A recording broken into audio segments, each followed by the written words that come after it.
ഇസ്രയേലിനെ ഏറ്റവും കൂടുതൽ കാലം നയിച്ച പ്രധാനമന്ത്രിയായ നെതന്യാഹു ചോദ്യം ചെയ്യപ്പെടാനാവാത്ത സൈനിക ശക്തിയാണ് എന്നതിൽ തർക്കമില്ല.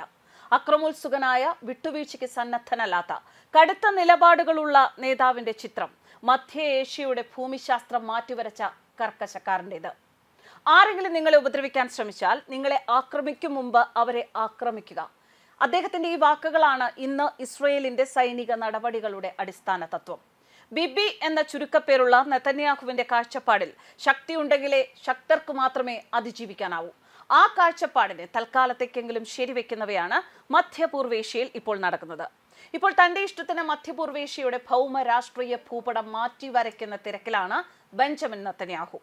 ഹമാസിന്റെ ഹിസ്ബുള്ളയുടെയും അടിത്തറ തകർക്കുകയും നിത്യശത്രുവായ ഇറാനെ ശയ്യാവലംബിയാക്കുകയും ചെയ്ത ശേഷവും ജൂതരാഷ്ട്രത്തിന്റെ കലി അടങ്ങാത്തത് എന്തുകൊണ്ട് എന്ന് ചോദിച്ചാൽ മനസ്സിൽ വിജയം എന്ന വാക്കല്ലാതെ കീഴടങ്ങൽ എന്ന നിലപാടിന് സ്ഥാനമില്ലാത്ത നെതന്യാഹു തന്നെയാണ് കാരണം. ഇസ്രയേൽ തലസ്ഥാനമായ ടെല്ലവീവിൽ 1949 ഒക്ടോബർ 21 ബെഞ്ചമിൻ നെതന്യാഹു ജനിച്ചത്. അദ്ദേഹത്തിന്റെ പിതാവ് ബെൻസിയോൺ നെതന്യാഹു ചരിത്രകാരനും ജൂതരാഷ്ട്ര സംഘടനാ പ്രവർത്തകനുമായിരുന്നു. 1963 പിതാവ് അമേരിക്കയിൽ അധ്യാപക ജോലി സ്വീകരിച്ചതോടെ കുടുംബം അവിടേക്ക് മാറി. 1967 തിരിച്ചെത്തി. ഇസ്രയേൽ പ്രതിരോധ സേനയിൽ ചേർന്നു. സയാറത്ത് മടക്കൽ എന്ന പ്രത്യേക സൈനിക വിഭാഗത്തിൽ പ്രവർത്തിക്കവേ നിരവധി ദൗത്യങ്ങളിൽ പങ്കെടുത്തു. 1972 ടെലവീവ് വിമാനത്താവളത്തിൽ ഹൈജാക്ക് ചെയ്ത വിമാനത്തെ രക്ഷിക്കുന്ന ഓപ്പറേഷനിലടക്കം സൈനിക സേവനത്തിലൂടെ ലഭിച്ച ആദരവും സാമൂഹിക അംഗീകാരവും അദ്ദേഹത്തെ സ്വാധീനിച്ചത് കുറച്ചൊന്നുമല്ല. അമേരിക്കയിലേക്ക് തിരിച്ചുപോയി ഉന്നത വിദ്യാഭ്യാസം നേടിയ അദ്ദേഹം Massachusetts institute of technology, Harvard എന്നിവിടങ്ങളിലും പഠിച്ചു. MIT-യിൽ പഠിക്കുന്നതിനിടെ ഇടവേള എടുത്ത 1973 യോം കോപ്പർ യുദ്ധത്തിൽ പങ്കെടുത്തു. ജ്യേഷ്ഠ സഹോദരൻ സയാറത്ത് മട്കലിൽ കമാൻഡറായിരുന്ന യോനാഥൻ നെതന്യാഹു 1976 എൻഡബെ ഓപ്പറേഷൻ നയിക്കുന്നതിനിടെ കൊല്ലപ്പെടുകയായിരുന്നു. യുഗാണ്ടയിൽ പലസ്തീൻ ഭീകരർ തടവിലാക്കിയിരുന്ന 102 ബന്ദികളെ മോചിപ്പിച്ച ധീരമായ നടപടിക്കിടെ ജ്യേഷ്ഠൻ മരിച്ച സംഭവവും ബെഞ്ചമിന്റെ നിലപാടുകളുടെ കാഠിന്യമേറ്റാൻ കാരണമായി. 1978 നാട്ടിൽ തിരിച്ചെത്തിയ ബെഞ്ചമിൻ യോനാഥൻ നെതന്യാഹു ഭീകരവിരുദ്ധ ഇൻസ്റ്റിറ്റ്യൂട്ട് സ്ഥാപിച്ചു. അദ്ദേഹത്തിന്റെ പൊതുജീവിതത്തിലേക്കുള്ള തുടക്കം ഇതായിരുന്നു. 80കളിൽ രാഷ്ട്രീയ ജീവിതം മുന്നോട്ട് കുതിക്കാൻ തുടങ്ങി. 1984 മുതൽ 88 വരെ ഐക്യരാഷ്ട്രസഭയിൽ ഇസ്രയേലിന്റെ അംബാസഡർ. തന്റെ രാജ്യത്തിന്റെ നിലപാടുകൾ അതിശക്തമായി അവതരിപ്പിക്കുന്നത് വഴി അദ്ദേഹം ലോക ശ്രദ്ധ ആകർഷിച്ചു. 1988 അദ്ദേഹം ലിക്കുഡ് പാർട്ടിയിൽ ചേർന്ന് പാർലമെന്റ് അംഗമാവുന്നത്. ആ വർഷം തന്നെ ഉപമന്ത്രി. പാർട്ടിക്കുള്ളിൽ അതിവേഗം വളർന്ന അദ്ദേഹം 1993 ലിക്കുഡ് പാർട്ടി അധ്യക്ഷനായി തിരഞ്ഞെടുക്കപ്പെട്ടു. പ്രതിപക്ഷ നേതാവുമായി. 1993 പാലസ്തീനും ഇസ്രയേലും തമ്മിലുണ്ടാക്കിയ സമാധാന കരാറിനെ ശക്തിയായി നെതന്യാഹു എതിർത്തത് ശ്രദ്ധിക്കപ്പെട്ടു. 1996 46-ാം വയസ്സിൽ നെതന്യാഹു രാജ്യത്തിന്റെ ഏറ്റവും പ്രായം കുറഞ്ഞ പ്രധാനമന്ത്രിയായി. പരിചയസമ്പന്നനായ പ്രധാനമന്ത്രി ഷിമോൺ പെരസിനെയാണ് അദ്ദേഹം തോൽപ്പിച്ചത്. പ്രധാനമന്ത്രി എന്ന നിലയിലെ ആദ്യത്തെ ടേം നിരവധി നേട്ടങ്ങൾക്കൊപ്പം വിവാദങ്ങളും ഉണ്ടാക്കി. ഓസ്ലോ കരാറിന്റെ അടിസ്ഥാനത്തിൽ പലസ്തീനുമായി സമാധാന ചർച്ച നടത്തുന്ന സമയത്ത് തന്നെ കടുത്ത ഭീകരവാദ വിരുദ്ധ നിലപാട് നെതന്യാഹു സ്വീകരിച്ചു. അതേസമയം 1998 അമേരിക്കയുടെ മധ്യസ്ഥതയിൽ നടന്ന ആ ചർച്ചയിൽ അദ്ദേഹം വിട്ടുവീഴ്ചകൾക്ക് തയ്യാറായി. സാമ്പത്തിക പരിഷ്കാരങ്ങളും സ്വകാര്യവൽക്കരണ ശ്രമങ്ങളും നിഴലിലാക്കുന്നതായിരുന്നു അദ്ദേഹത്തിന്റെ നേരെ വന്ന അഴിമതി ആരോപണങ്ങളും പാർട്ടിക്കുള്ളിലെ അധികാരവടം വലിയും. തുടർന്ന് 1999 തിരഞ്ഞെടുപ്പ്. ബറാക്കിനോട് അദ്ദേഹം പരാജയപ്പെട്ടു. രാഷ്ട്രീയത്തിൽ പിന്നീട് ശക്തമായി തിരിച്ചുവരുന്നത് 2005 പാർട്ടിയുടെ ചെയർമാൻ സ്ഥാനം തിരിച്ചുകിട്ടി. കുറച്ചുനാൾ ധനമന്ത്രി, ഒടുവിൽ 2009 വീണ്ടും പ്രധാനമന്ത്രി. റെക്കോർഡ് ഭേദിക്കുന്ന അധികാരവാഴ്ചയുടെ തുടക്കമായിരുന്നു അത്. 2009 മാർച്ച് 31 മുതൽ 2021 ജൂൺ 13 വരെ ചെറിയ ഒരു ഇടവേള. അതിനുശേഷം 2022 തിരഞ്ഞെടുപ്പിൽ പ്രധാനമന്ത്രി പദത്തിലേക്ക് തിരിച്ചെത്തുന്നു. ഈ ദീർഘകാലയളവിൽ അദ്ദേഹം സ്വീകരിച്ച നയങ്ങൾ, നടപടികൾ ഇതെല്ലാം ഇസ്രയേലിന്റെ ആഭ്യന്തരവും അന്താരാഷ്ട്രവുമായ എല്ലാ കാര്യങ്ങളെയും അടിമുടി സ്വാധീനിച്ചു. മുൻഗണന രാജ്യസുരക്ഷയും സാമ്പത്തിക വളർച്ചയും വെസ്റ്റ് ബാങ്കിലെ ഇസ്രയേലി കുടിയേറ്റ മേഖലകളുടെ വികസനവുമായിരുന്നു. അദ്ദേഹത്തിന്റെ ഭരണകാലത്ത് ഒരുപാട് നാഴികക്കല്ലുകൾ ഉണ്ടായി. ഡൊണാൾഡ് ട്രംപ് അമേരിക്കൻ പ്രസിഡന്റ് ആയിരുന്ന കാലത്താണ് അവയിൽ കൂടുതലും ഉണ്ടായിരിക്കുന്നത്. ഇസ്രയേലിന്റെ തലസ്ഥാനമായ ജെറുസലേമിനെ അമേരിക്ക അംഗീകരിച്ചത് 2017. UAE-യും ബഹ്റൈനും അടക്കമുള്ള നിരവധി അറബ് രാജ്യങ്ങളുമായി ബന്ധം സാധാരണമാക്കാൻ സഹായിച്ച 2020 എബ്രഹാം കരാറുകൾ ഒപ്പുവെച്ചതും വലിയ നേട്ടമായിരുന്നു. അതേസമയം പലസ്തീൻ പ്രശ്നത്തിന് ശാശ്വത സമാധാനം ഉണ്ടാക്കാനുള്ള ശ്രമങ്ങളോടുള്ള വിശ്വാസമില്ലായ്മയും വിട്ടുവീഴ്ച ചെയ്യാത്തതും വിമർശന വിധേയമായി.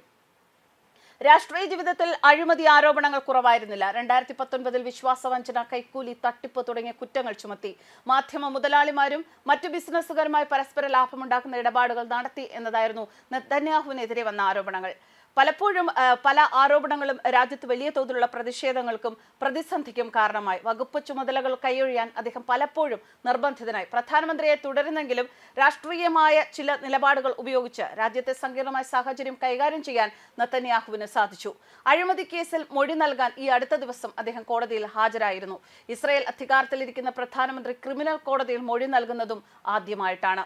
നെതന്യാഹുവിന്റെ ഈ ടേമിലെ ഏറ്റവും പ്രധാനപ്പെട്ട ഒരു സംഭവമായി വിലയിരുത്തപ്പെടുന്നത് 2023 ഒക്ടോബർ 7 ഹമാസിന്റെ നേതൃത്വത്തിലുള്ള ഗ്രൂപ്പുകൾ ഇസ്രായേലിൽ നടത്തിയ ആക്രമണം തന്നെയാണ്. 1400 ഇസ്രായേലികൾ കൊല്ലപ്പെട്ടു, നിരവധി പേർ ബന്ദിയാക്കപ്പെട്ടു. കടുത്ത സൈനിക നടപടികൾ വഴി തിരിച്ചടിച്ച ഇസ്രായേൽ ഹമാസിന്റെ അടിസ്ഥാന സൗകര്യങ്ങൾ പൊളിച്ചു. ഗാസയിലുണ്ടായ നാശത്തിന്റെ വ്യാപ്തിയും സാധാരണക്കാരായ ആയിരങ്ങളുടെ മരണവും അന്താരാഷ്ട്ര വിമർശനം ക്ഷണിച്ചു വരുത്തി. സ്ത്രീകളും കുട്ടികളും അടക്കം ഏതാണ്ട് 45,000 പേരാണ് ഇതുവരെ ഗാസയിൽ കൊല്ലപ്പെട്ടത്. ഇസ്രായേലിന്റെ ചരിത്രത്തിലേക്കും വലിയ സുരക്ഷാ ഇന്റലിജൻസ് പരാജയങ്ങളിൽ ഒന്നായിരുന്നു ആ ആക്രമണം വിജയിക്കാൻ കാരണമായത്. അത് നെതന്യാഹുവിന്റെ നേതൃത്വത്തിന് വളരെ വലിയ ഒരു പോരായ്മയാണ് ചൂണ്ടിക്കാണിച്ചത്. ബന്ദികളുടെ മോചനം ആവശ്യപ്പെട്ട് ഇസ്രായേലിൽ നിരവധി പ്രതിഷേധങ്ങൾ നടന്നു. ഇതും നെതന്യാഹുവിനെ പ്രതിരോധത്തിലാക്കി. ഭരണകക്ഷിയിൽ പോലും അദ്ദേഹത്തിനെതിരെ അഭിപ്രായങ്ങൾ ഉയർന്നു. ഒക്ടോബർ 7 ആക്രമണത്തിന് കാരണമായ ഇന്റലിജൻസ് സൈനിക പരാജയങ്ങളുടെ ഉത്തരവാദിത്വം ഏറ്റെടുക്കണം, പ്രധാനമന്ത്രി രാജിവെക്കണം എന്ന ആവശ്യം ഇപ്പോഴും ഉയരുകയാണ്. ബിബി മൈ സ്റ്റോറി എന്ന ആത്മകഥയിൽ നെതന്യാഹു സ്വയം വിവരിക്കുന്നത് പ്രായോഗികമതിയും എന്നാൽ വിട്ടുവീഴ്ച ചെയ്യാത്ത നേതാവുമായാണ്. ആദർശവും യാഥാർത്ഥ്യവും തമ്മിൽ പലപ്പോഴും കോമ്പൻസേറ്റ് ചെയ്തു പോകുന്ന ആൾ. തന്റെ എല്ലാ പ്രവൃത്തികളും തീരുമാനങ്ങളും ഇസ്രായേലിന്റെ സുരക്ഷയ്ക്കും സാമ്പത്തിക അഭിവൃദ്ധിക്കും വേണ്ടിയാണ് എന്നും ശത്രുക്കളാൽ ചുറ്റപ്പെട്ട രാജ്യത്തിന്റെ അതിജീവനത്തിനു വേണ്ടി ഉത്തരവാദിത്തമുള്ള ഒരു രാഷ്ട്രതന്ത്രജ്ഞൻ എന്തൊക്കെ ചെയ്യുമോ ആ ചെയ്യുന്നതെല്ലാം താനും ചെയ്യുമെന്നും ഇതെല്ലാം അതിന് അനുബന്ധിച്ചതാണെന്നും അദ്ദേഹം അവകാശപ്പെടുന്നു. ശക്തിയിലൂടെ സമാധാനം, അതാണ് നെതന്യാഹുവിന്റെ ഫിലോസഫി. സൈന്യത്തിന് കരുത്തുകൂട്ടുന്നതും ഭീകരവാദത്തിനും ശത്രുക്കൾക്കുമെതിരെ കടുത്ത നിലപാട് സ്വീകരിക്കുന്നതും ഇറാനിലെ ആണവായുധ പദ്ധതിക്കെതിരായ അദ്ദേഹത്തിന്റെ രഹസ്യ നടപടികളുമൊക്കെ ഉദാഹരണമാണ്. തന്റെ നടപടികളെല്ലാം ഇസ്രായേലിന്റെ ഏറ്റവും മികച്ച താല്പര്യങ്ങൾ സംരക്ഷിക്കാൻ വേണ്ടിയാണ് എന്നും വളരെ കരുതലോടെ ചെയ്തവയാണ് എന്നും സ്ഥാപിക്കാൻ അദ്ദേഹം ശ്രമിക്കുന്നുണ്ട്. അക്രമോത്സുകമായ നയമല്ല പിന്തുടരുന്നത്, അതിജീവനത്തിനുള്ള ഭീഷണികളോട് പ്രതികരിക്കുക മാത്രമാണ് ചെയ്യുന്നത് എന്ന് അദ്ദേഹം പറയുന്നു.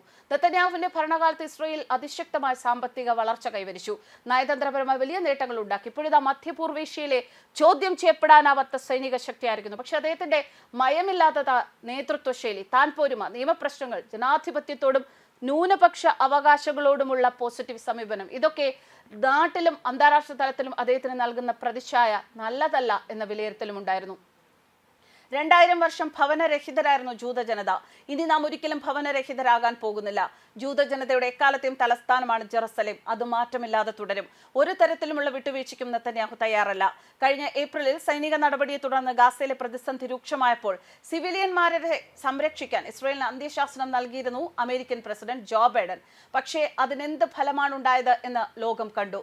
ഡൊണാൾഡ് ട്രംപ് വൈറ്റ് ഹൗസിലെത്തുമ്പോൾ നെതന്യാഹുവിന്റെ കരങ്ങൾ കൂടുതൽ ശക്തമാവും, പ്രത്യേകിച്ചും ഇറാൻ നിശബ്ദമായിരിക്കുന്ന സാഹചര്യത്തിൽ. പലസ്തീന്റെ ഭാഗമായ വെസ്റ്റ് ബാങ്കിൽ വലിയ രീതിയിൽ ജൂതരെ എത്തിക്കുകയാണ് നെതന്യാഹു. പുതിയ കുടിയേറ്റ കേന്ദ്രങ്ങൾ ഉണ്ടാക്കുന്നു, അതിവേഗം വികസനം കൊണ്ടുവരുന്നു, ആയിരക്കണക്കിന് പുതിയ ഭവന യൂണിറ്റുകൾക്ക് അനുമതി കൊടുക്കുന്നു. ഈ കുടിയേറ്റ കേന്ദ്രങ്ങൾ ഇസ്രായേലിന്റെ സുരക്ഷയ്ക്കും ഭൂമിയിലുള്ള ചരിത്രപരമായ അവകാശം നിലനിർത്തുന്നതിനും നിർണായകമാണ്. കുടിയേറ്റം ഈ വേഗത്തിൽ വളർന്നാൽ പാലസ്തീൻ രാഷ്ട്രം ഏത് മണ്ണിലാണ് സ്ഥാപിക്കുക? ഗാസയിലും അതിവേഗം ഭൂമി വിഴുങ്ങുകയാണ് നെതന്യാഹുവിന്റെ ജൂതപ്പട്ടാളം. ന്യൂസ് ഡെസ്ക്, കർമ്മ ന്യൂസ്.